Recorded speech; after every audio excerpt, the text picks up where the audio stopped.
like I say, go to the remix button, hit the remix button. That way you'll have this video and keep up with this. Otherwise, YouTube's just going to control us, guys, and it's really bad. Well, uranium-238 is one of many isotopes of uranium.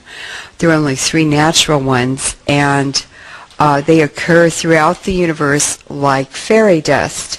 And uranium is made in very energetic and violent star processes where other atoms are smashed together in a kind of a snowball, and there is tremendous amounts of energy in the nucleus. Uranium dispersed throughout the Earth has been decaying for the 4.5 billion years that the Earth has been here. And these tiny amounts of energy, basically heat, have melted parts of the interior of the Earth and made it possible to have a magnetic field. It's also responsible for volcanoes erupting and for the continents moving around on the surface of the Earth, which is called plate tectonics.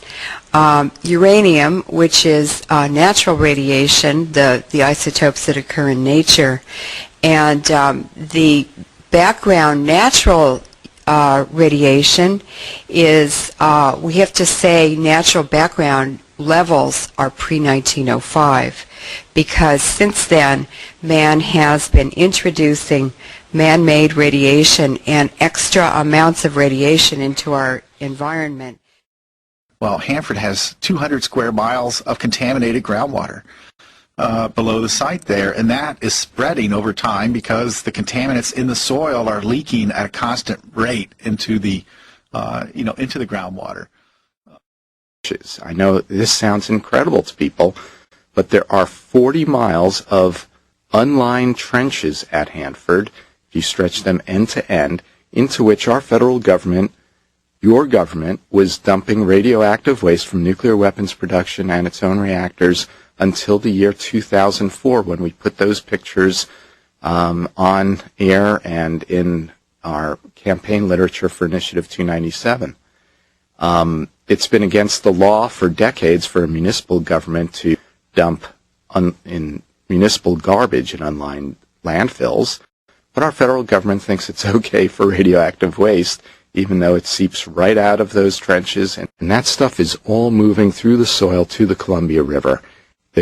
What they're not telling the public is that they also deliberately dumped out of the high-level nuclear waste tanks in the 1950s and 1960s billions of gallons of liquids into the soil, and it is very, very toxic. It is radioactive. It includes uranium, that with half-lives of hundreds of thousands of years, and plutonium, and technetium-90, and strontium-90, and technetium-99, and all sorts of chemicals as well. And it's a witch's brew of deadly wastes, and it's all moving towards our lifeblood, the Columbia River. This is probably the most dangerous stuff on the planet ever. Very, very small quantities of this waste. And it's been said that a Dixie cup full of this waste in a crowded restaurant, everyone would be dead in the restaurant inside of an hour.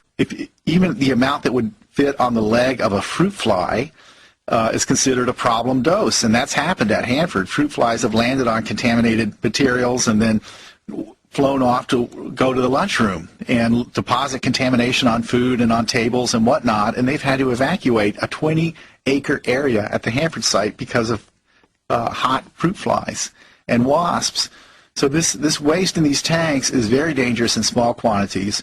And it has another feature, which is it's dangerous for very, very long periods of time. Bush administration obviously has a war or two to pay for. They're cheaping out on protecting public health and safety at the Hanford site. At this point, intend to empty one tank per year. But do the math.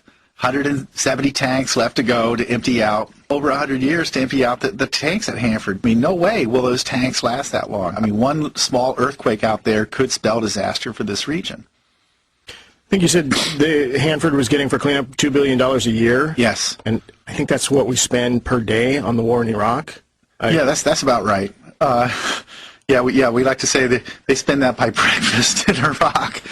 Though it's unlikely anyone will ever set off a nuclear device on top of the school, that's what they prepared for today. Together with the Seattle Police Department, the State Patrol, and the Health Department, the National Guard got ready to deal with a weapon of mass destruction. It's a simulated exercise that we had an explosion on the top of the community college with a radiation component to it. So our team is called in to assist in identifying the radiation source, the isotopes.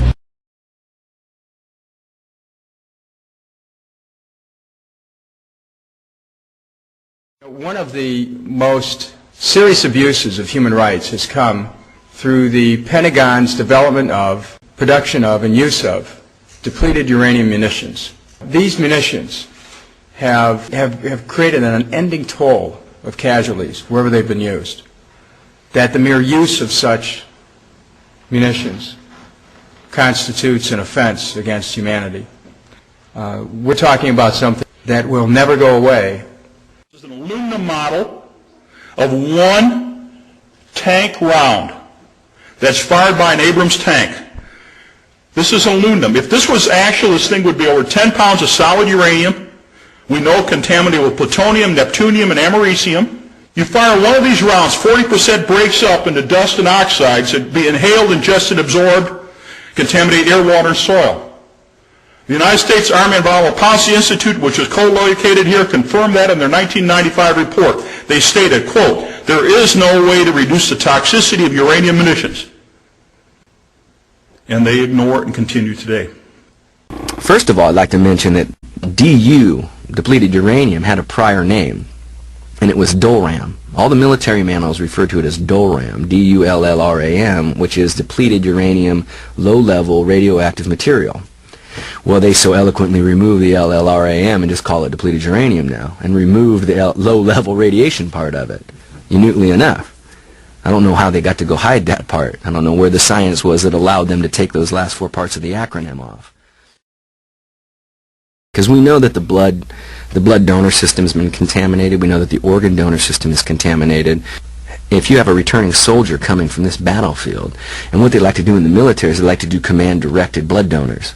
The whole commander will say, everybody go down to Red Cross today, go to the gym, give them some blood, and you can have the rest of the day off. All right, we get the day off. Soldier loves a day off. So he goes down and gives up the blood, but the blood is contaminated, and then the blood goes into the blood donor system.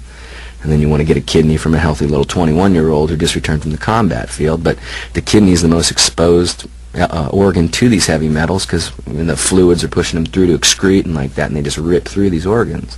This is going to be around long after even the human experience. They had no idea that these particles were so small that they were going through their filters. They were breathing them and they were ingesting them, and these soldiers have alpha-emitting particles lodged in their lungs and all over their body, and the qualitative result or the end result is that they've had children that were born with deformities, incredible deformities.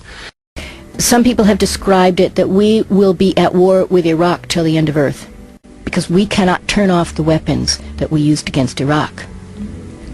This is the time test. You have to be able to stop the weapons at the end of the war. Depleted uranium has a half-life of 4.5 million years, so we are at war with Iraq for the end of time. So I want you to remember something. If you don't remember anything else tonight, there is no safe level of radiation, period.